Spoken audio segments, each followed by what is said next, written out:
Begitupun dengan gua Hiro. Kita banyak gua, Pak. Apalagi di rumah kita banyak gua. Bersanding dengan Al-Quran istimewa. Cobalah kalau kita umroh, naik haji, sanggup orang yang tua-tua itu naik itu ke gua Hiro itu, ke Jabal Nur itu. Kenapa istimewa? Kenapa istimewa? Karena di situ diturunkan Al-Quran. Iqra bismi rabbikal ladzi khalaq.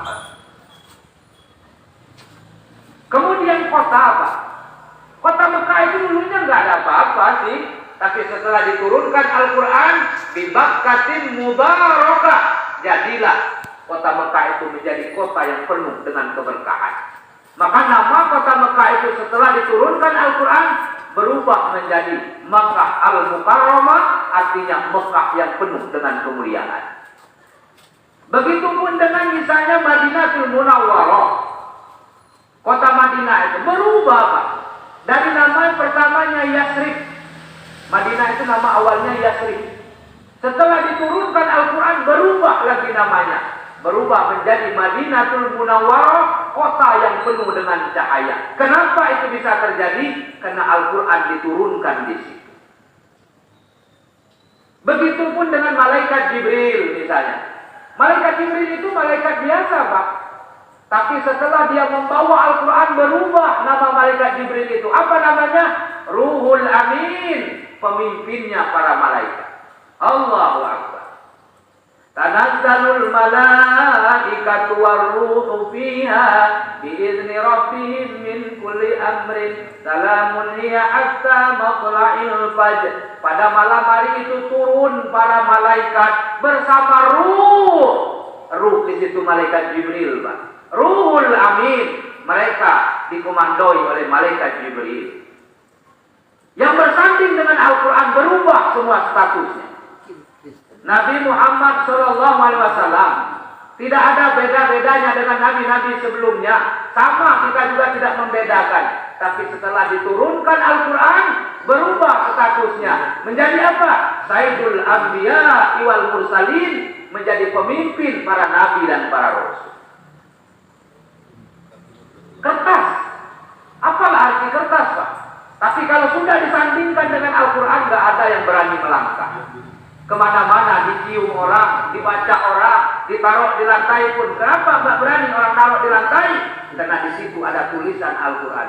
Begitupun dengan kita manusia, Pak. Orang yang di otaknya, orang yang di sudurnya ada nilai-nilai Al-Quran, maka dia tinggi derajatnya dibandingkan dengan manusia yang lain. Percaya nggak Bapak? Percaya nggak? Makanya orang yang pandai baca Al-Quran itu, Pak, jarang duduknya di belakang. Percayalah Bapak. Paling tidak dia baca doa di depan. Contoh misalnya Pak DKM, Pak RW kita, Ustadz kita jarang. Kalau makan ayam pun dia yang paling duluan. Benar nggak tuh?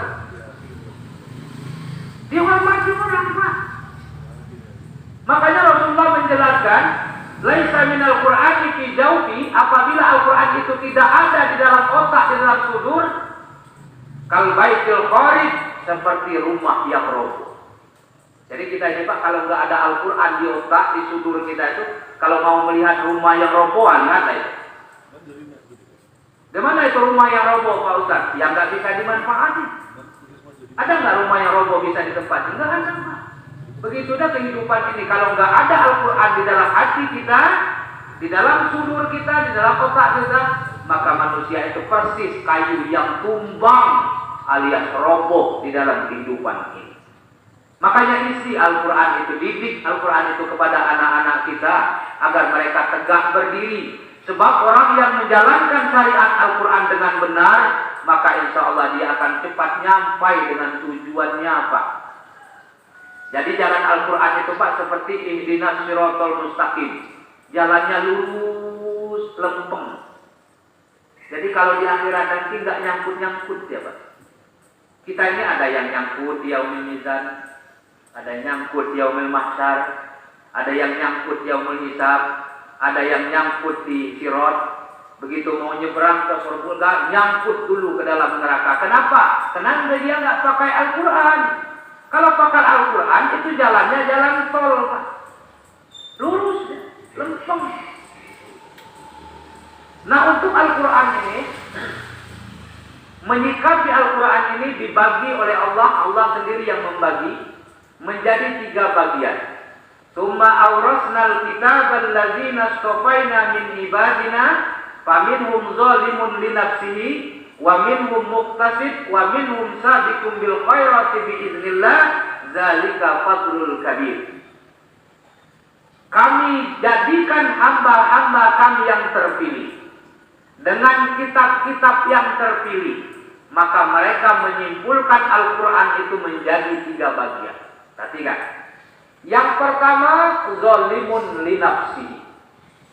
Kita baca Al-Quran, kita dengarkan Al-Quran, kita pahami Al-Quran, tapi kita ingkari isi Al-Quran itu. Itu artinya kita zalim terhadap diri kita sendiri, bukan zalim kepada Allah. Jadi kalau kita nggak sholat, Pak, itu bukan zalim kepada Allah, zalim dengan diri sendiri. Kalau kita nggak bayar zakat, Allah nggak akan bangkrut, kita yang rugi. Kalau kita nggak puasa, Allah nggak pernah lapar, kita yang rugi. Setiap orang mengerjakan kejahatan yang bertentangan dengan nilai-nilai Al-Quran, hakikatnya mereka itu zalim kepada diri sendiri, bukan menzalimi Allah Subhanahu wa Ta'ala. Bahkan dia lambat, Pak, untuk masuk kepada dalam surga. Makanya di dalam hadis Rasulullah bersabda, "Man ja'alal Qur'ana amamahu qadamu ilal jannah, wa man ja'alal Qur'ana khalfahu saqfahu ilan nar." Barang siapa Al-Quran itu dijadikan pimpinan, dijadikan imam, dijadikan pembimbing, maka Al-Quran itu akan membimbing dia masuk ke dalam surga.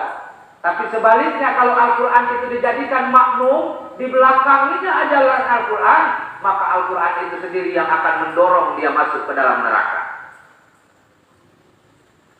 Tadi kita sholat subuh, saya imam, bapak makmum.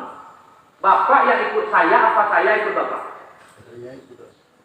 Bapak ikut saya. Bapak ikut saya, karena saya tadi di imam. Begitu dengan Al-Quran, Pak. Jangan Al-Quran itu seenak kita sendiri. Jadi ikuti petunjuk Al-Quran, insya Allah cepat nyampai. Begitupun di dalam kehidupan dunia. Yang kedua, wa minhum muqtasid. Ada di antara kita ini yang diambil separuh-separuh. Tu'minuna bil kitab wa takfuruna bi ba'dil kitab. Dia beriman kepada sebagian dan ingkar kepada yang sebagian. Ini na'udzubillah min dzalik juga, Pak. Ada orang-orang itu, Pak, yang menjalankan agama Islam ini dengan sekuler. Ada yang ekstrim. Dia tidak mau dikait-kaitkan dengan masalah dunia. Ya Pak Ustaz, kalau yang namanya Al-Quran, belajar agama itu di masjid. Nggak ada agama itu di pasar. Apapun yang ingin kami jual, apa yang ingin kami timbang, apa yang ingin kami tipu, itu urusan kami. Yang namanya Islam, agama itu di masjid, di musola, di taklim, bukan di pasar, bukan di kantor. Ini orang mengambil muqtasid. Sebagian diambil, sebagian yang ditinggalkan. Ada apa di antara kita ini? Ada ibu-ibu nggak belakang? Ada. Contoh, ini sebagai contoh saja. Yang jelas kita jangan mengingkari, walaupun kita tidak mau menjalankan. Misal, fankihu ma qaba lakum minan nisa'i masna wa thulatha wa ruba fa in khiftum alla ta'dilu fawahidah. Maka nikahilah oleh kamu perempuan itu 2, 3 atau 4. Jikalau kamu tidak bisa berlaku adil, maka cukup 1 saja. Ibu-ibu itu boleh tidak suka dengan ayat ini, tapi tidak boleh menentang. Kenapa tidak boleh menentang? Ini berikan pemahaman. Tapi dengan catatan Bapak jangan buru-buru mau beristri lagi. Ayatnya itu ada sambungannya. Kita nggak boleh mengingkari, Pak, karena itu Allah yang menentukan. Itu maksud saya. Kalau Allah sudah menentukan sesuatu, itu jelas ada fadilah yang akan diambil di balik keputusan yang Allah ambil itu. Itu apa namanya? Emergency door. Apa yang disebut emergency door? Itu untuk pintu darurat, Pak. Jadi kalau ada di antara bapak-bapak ini misalnya istri pertamanya tidak mendapat keturunan. Nah ini pintu yang kedua yang kita buka. Ada di antaranya kita tidak nyaman dengan istri kita. Oke, kita buka pintu yang kedua dan ketiga. Ada di antara bapak-bapak ini, maaf, yang nafsunya tidak cukup satu orang istri. Allah buka. Makanya kita, ibu-ibu nggak perlu iri dengan bapak-bapak sebagaimana kita nggak perlu iri dengan ibu-ibu. Nggak adil Tuhan ini. Masa ibu-ibu itu ada cutinya sholat, ada cutinya puasa. Kita nggak pakai cuti sholat, nggak pakai cuti puasa. Ya kalau bapak ingin cuti, haid bapak. Mau cuti puasa pak? Mau cuti sholat? Nggak mau.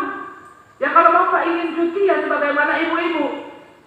Mereka itu ada liburnya, puasanya ada liburnya, masuk masjidnya ada liburnya, saat haid, saat nifas itu. Tapi Allah sudah menghukum seperti itu. Jadi Allah itu tahu kebutuhan manusia itu, walaupun kadang-kadang manusia itu seringkali nyeleneh. Kalau bahasa saya itu nyeleneh, Pak. Ingkar, padahal hukum Allah itu sudah jelas. Nah yang ketiga, yang paling baik itu, orang yang mendengarkan Al-Quran sabiqum bil khairati biiznillah. Begitu dia membaca Al-Quran, Pak, dia langsung berlomba-lomba dia untuk mendekatkan diri kepada Allah Subhanahu wa taala. Salat kata Al-Quran, dia salat. Puasa kata Al-Quran, bergegas dia puasa. Makanya di dalam Al-Quran itu wasari'u ila maghfiratin min rabbikum. Bersegera, Pak. Jadi beribadah itu jangan ditunda-tunda, karena kita tidak tahu besok itu masih hidup ataupun tidak. Ramadan tahun depan itu masih hidup ataupun tidak. Makanya di dalam Al-Quran itu selalu diperintahkan untuk bersegera beribadah itu, jangan ditunda-tunda. Kenapa orang yang tertunda-tunda itu hakikatnya mereka tertipu oleh keurusan dunia. Jadi ibadah itu nggak boleh ditunda-tunda. Kemarin waktu sholat tarawih saya sampaikan, kesempatan kita di dalam bulan Ramadan itu banyak yang tidak Allah berikan kepada orang lain. Jadi ada orang sebelum Ramadan kemarin sudah dipanggil oleh Yang Maha Kuasa, wafat ya. Nggak jumpa dia dengan Ramadan, Pak. Makanya Rasulullah menjelaskan bu'dal liman adraka Ramadan fala yughfarlah. Jauh mereka itu dari rahmat Allah, orang yang berjumpa dengan Ramadan tapi tidak diampuni Allah. Orang yang tidak diampuni Allah selama bulan Ramadan, mereka yang tidak mengikuti syariat yang diajarkan oleh Al-Quran. Jadi ikuti ajaran Al-Quran itu, berlomba-lomba kita mengejar kebajikan. Sebab tantangannya itu Pak makin besar. Kenapa Al-Quran itu saya sebut tantangan makin besar? Kalau kita baca komik, baca buku, nggak ada itu ngantuk. Tapi baca Al-Quran cobalah. Baca jaga 3 ayat. Mulai kita merasa tidur. Duduk kita di warung kopi, sambil minum-minum, sambil ngobrol-ngobrol, itu luar biasa. Tahan 3 jam nggak terasa. Apalagi kalau update status. Wah, tengah malam update status. Subuh update status, tengah hari update status, ini bapak-bapak yang muda-muda itu. Jadi sehingga konsentrasi belajar untuk belajar Al-Quran itu kita buyar. Jadi jadikan Al-Quran itu Pak, nawiru buyutakum bisolati wa qiraatil Quran.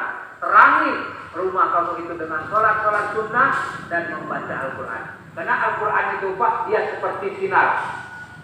Dan ingat, sinar itu tidak akan pernah terang di tempat yang kotor. Saya ingatkan lagi, sinar itu tidak akan pernah terang di tempat yang kotor. Jadi kalau Bapak punya senter, punya baterai, itu nyenter di tempat sampah dengan nyenter di tempat yang bersih, Pak, jauh terangnya. Kenapa? Al-Quran itu tidak mau dia masuk ke hati. Di dalam hati itu penuh dengan karat dan kotoran. Makanya bulan Ramadan itu disuruh dibersihkan dulu. Caranya apa? Berpuasa. Supaya Al-Quran itu bisa masuk. Pak Ustaz, saya kok susah benar menghafal Al-Quran ini. Jawabannya cuma satu, bersihkan hati Bapak-bapak. Kalau di situ ada penyakit sombongnya, di situ ada sum'ahnya, di situ ada bohongnya, di situ ada khianatnya. Kalau ada penyakit-penyakit itu di dalam batin, Al-Quran itu malas ya bang, nggak mau dia nyangkut. Pernah mungkin saya sampaikan, kalau bapak mau menghafal Al-Quran, itu saya ingatkan, baca saja Al-Quran itu 27 kali. 27 kali.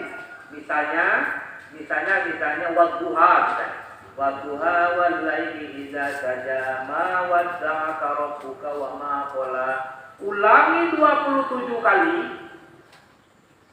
Konsisten bapak, bacaannya benar, percayalah bapak, pasti hafal. Ini yang saya alami. Saya nggak habis Al-Quran pak, cuma banyak aja sih. Jadi kalau kita belajar Al-Quran itu menghafal Al-Quran, baca saja 27 kali. Pak Ustaz, saya udah error. Nggak ada itu Pak. Nggak ada. Error itu nggak ada. Nggak ada alasan yang namanya error hafal Al-Quran itu nggak ada. Karena para sahabat dulu jangan kita pikir mereka itu Pak usianya muda menghafal Al-Quran itu. Nggak ada yang muda. Yang muda itu cuma berapa orang? Misalnya Anas bin Malik, Abdullah bin Umar, Ubay bin Ka'ab, itu yang muda-muda yang di bawah umur 20 tahun. Tetapi di atas itu semua Pak, para Abu Bakar misalnya. Abu Bakar itu kan selisih umurnya 2 tahun dari Rasulullah SAW. Rasulullah diutus umur 40 tahun. Al-Quran turun lebih kurang 24 tahun. Jadi mereka menghafal Al-Quran itu umurnya lebih kurang 60 tahun Pak. Ini baru 40 tahun mulai GR. Nggak mau lagi ngapal Al-Quran. Umur 50 tahun kita sholat lama aja nggak mau. Memang nggak mau masuk surga kita Pak. Ada imam baca ayat panjang dikit mulai ketepus kakinya gatal semua. Kita maunya wajannatumil abror, ya Allah masukkan surga yang paling tinggi bersama para nabi, para syuhada, para sholihin. Imam baca Sabihi saja mulai gatal semua. Gimana? Coba. Makanya kalau ibadah itu yang rapi, saya ingatkan pada bapak-bapak, terutama sholat berjamaah ini saya ingatkan, jangan sampai mengganggu konsentrasi. Kalau badannya yang agak gemuk itu jangan pakai baju karet. Kenapa jangan pakai baju karet Pak? Saat dia ruku itu kita khawatir melihat pantatnya. Pakai baju yang longgar. Ya ini pernah, kadang-kadang ini Pak, orang yang udah badannya gede, sholatnya di depan, pakai merek lagi di belakang itu memang masalah buat lo. Ini mereknya deh. Jelas belakang. Jadi kita konsentrasi ibadah kita jadi buyar. Jadi saya harapkan ya seperti sekarang ini lah, pakaiannya yang rapi. Jangan kita menghadap Allah itu pakaian asal-asalan. Oh, kalau dipanggil Pak Wali Kota, Masya Allah Pak, dipanggil jam 9, setengah 9 sudah hadir. Pakaian yang paling baik. Paling tidak pakai jas, pakai dasi. Begitu menghadap Allah, bajunya karet, mereknya banyak, sepannya sempit, celananya sempit. Ini yang sering kita sampaikan bahwa tidak ada punya etika di dalam menghadap Allah Subhanahu wa taala. Jadi yang ketiga itu kita sabiqum bil khairati biiznillah, bersegera berlomba untuk mencapai ridho daripada Allah Subhanahu wa taala. Yang terakhir yang perlu saya sampaikan pada kesempatan ini, tahapan kita mempelajari Al-Quran itu yang pertama tahsin dulu, beneri dulu bacaan. Makanya sayang Bapak, di sini kan saya ngajar tahsin sini Pak, ngajar tahsin, ngajar terjemah, itu kan dengan Pak Rusdi. Terjemah bahkan langsung kepada tafsirnya sekaligus, tadaburnya sekaligus. Sayang, kita kan nggak bayar Pak. Jadi belajar, jangan dipikir udah umur 50, malah saya apalah Ustaz Ansori itu, ngomong aja pandai. Jangan gitu, karena kita ini banyak masih kurang ilmu pengetahuan. Makin tinggi kedudukan kita, makin banyak problema kehidupan kita makin banyak butuh ilmu untuk menghadapi. Jadi dalam rumah tangga kita butuh ilmu. Bagaimana mencapai ilmu itu? Melalui Al-Quran. Apa Ustaz tidak semuanya di dalam Al-Quran benar? Tapi kalau kita mau, Pak, apa kata Al-Quran? Fas'alu ahlal dzikri in kuntum la ta'lamun. Kalau kamu tidak tahu satu persoalan, maka bertanyalah kepada orang yang tahu. Kalau bapak, ibu-ibu ingin tahu resep buat kue, lihat di Al-Quran. Apa ada, Pak Ustaz? Benar ada. Bagaimana ayatnya? Itu tadi. Was'alu ahla dzikri in kuntum la ta'lamun. Kalau kamu ingin tahu sesuatu, bertanya kepada orang yang tahu. Jadi komplit sebenarnya Pak Al-Quran itu. Jangan disekat-sekat. Kemudian yang kedua, setelah tafsirnya benar, kita mulai belajar memahami artinya. Jadi kalau kita paham artinya, Pak, yakinlah sholat kita itu akan lebih khusyuk. Yakinlah, Pak. Minimal itu Al-Fatihah yang kita baca, itu minimal kita tahu artinya. Bismillahirrahmanirrahim.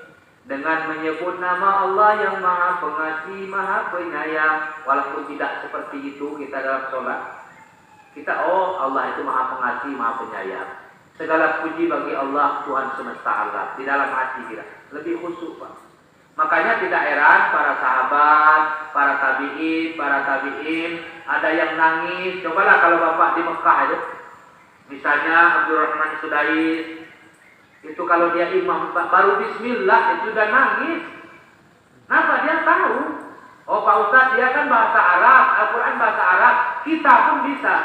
Makanya di Madinah itu dipercetakan Al-Quran itu lebih daripada 100 bahasa sekarang sudah dicetak sesuai dengan bahasa. Termasuk bahasa kita, bahasa Indonesia. Jadi yang dicetak sekarang dari Kementerian Agama itu, Pak, itu kita pelajari. Nah, untuk memahami itu kita perlu berguru. Jadi ada orang itu yang memahami Al-Quran cuma tekstualnya saja, isinya saja tidak dipahami. Contoh, kalau kita berpuasa, syahrul Ramadan allazi unzila fihi al-Qur'an hudan lin-nas wa bayyinatin minal huda wal furqan. Wa man syahida minkum syahra falyasum wa man kana maridan aw ala safarin fa iddatun min ayyamin ukhra. Barang siapa sakit atau dalam safar, dalam perjalanan, maka dia wajib mengganti puasa yang tinggal pada hari yang lain. Cuma secara spesifik itu tidak disebutkan penyakitnya penyakit apa, perjalanannya perjalanan kemana. Nah ini perlu kita berburu, Pak. Jangan gering-gering dikit, meriang-meriang dikit, ada gatal dikit, mulai libur puasa. Saya udah mulai libur puasa Pak Ustaz, saya ganti dengan hari yang lain. Apa penyakitnya Pak? Demam? Tidak, cuma meriang dikit. Itu kan sakit juga. Ini pemahaman yang salah. Jadi kategori sakit itu menurut Al-Quran itu seperti apa? Yang bisa menjelaskan ini kaidah fikih. Fikih apa? Fikih yang menjelaskan tentang fikih-fikih ibadah. Jadi jangan memahami Al-Quran itu secara tekstual saja. Kemudian dalam perjalanan, yang namanya dalam perjalanan boleh tidak puasa, memang boleh. Bahkan lebih baik saya ingatkan, orang yang dalam perjalanan 85 km ke atas itu lebih baik tidak puasa ketimbang puasa. Dengan catatan tidak berat untuk mengganti pada waktu yang lain. Sama hal dengan sholat isya. Sholat isya itu lebih baik itu diundur kalau kita tidak berat untuk melakukannya. Contoh misalnya kita di rumah nih. Gak apa-apa lebih larut dikit sholat isya itu. Tapi jangan terlalu lama. Kecuali kalau di masjid. Kalau di masjid itu nggak ada yang namanya nunda-nunda sholat. Boleh Pak, tapi cukup untuk sholat isya saja. Kenapa? Sholat isya itu makin malam dia lebih khusyuk. Tapi dengan catatan tidak merasa berat untuk menggantinya. Begitupun dengan puasa tadi, ukurannya 85 km. Perjalanannya bukan perjalanan maksiat, maka boleh kita tidak berpuasa dengan catatan tidak berat untuk mengganti pada hari yang lain. Jadi kaidah fikih yang seperti ini harus belajar dengan ahlinya. Jadi oleh karena itu saya berharap kepada kita semuanya untuk membumikan dan memasyarakatkan Al-Quran ini ke ranah kehidupan kita, terutama kepada anak-anak kita. Masukkan anak-anak ke pondok pesantren. Jangan sampai Pak kita nggak lancar baca Al-Quran, anak pun tidak lancar membaca Al-Quran. Sebab nanti Pak, Al-Quran itu akan menjadi syafaat. Iqra'ul Quran fa innahu ya'ti yaumal qiyamati syafi'an li ashabi. Bacalah oleh kamu Al-Quran itu. Al-Quran itu ya'ti, akan datang kepada kamu di hari akhirat nanti menjadi syafi'an li ashabi, syafaat bagi sahib. Sahib itu sahabat. Sahabat itu artinya orang yang rajin membaca Al-Quran itu sendiri. Jadi mudah-mudahan bermanfaat bagi saya dan bagi kita semuanya. Dengan adanya nuzulul Quran, diturunkan Al-Quran ini, mudah-mudahan kita tidak gagal paham, kita bisa mengenal Al-Quran itu lebih detail, lebih jelas, supaya kita bisa mengamalkan Al-Quran itu secara kontinu dan secara komprehensif atau secara keseluruhan. Semoga kita diberikan kekuatan oleh Allah Subhanahu wa taala untuk mengamalkan Al-Quran itu di dalam kehidupan kita semuanya. Amin ya rabbal alamin. Mohon maaf, wallahu mu'ti wa nahnu muta'allimun. Wassalamualaikum warahmatullahi wabarakatuh. Waalaikumsalam warahmatullahi. Ada yang ingin sampaikan, Kiai? Tunggu bunyinya.